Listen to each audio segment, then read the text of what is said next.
How to get TD Bank statement. Now, there are two ways on doing this method. The first thing is you can do this via your laptop or PC, or you can also do this through the mobile application. All right, now I'm currently using my laptop for a better view. So if you're also using the same thing, just pull up your preferred web browser and head directly to the tdbank.com's official website.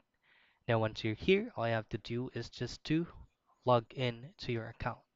Now, once you're fully logged in, this is actually works the same thing on your mobile phone. So all you have to do is select a single account to view, and then afterwards select that account's statements and notices tab.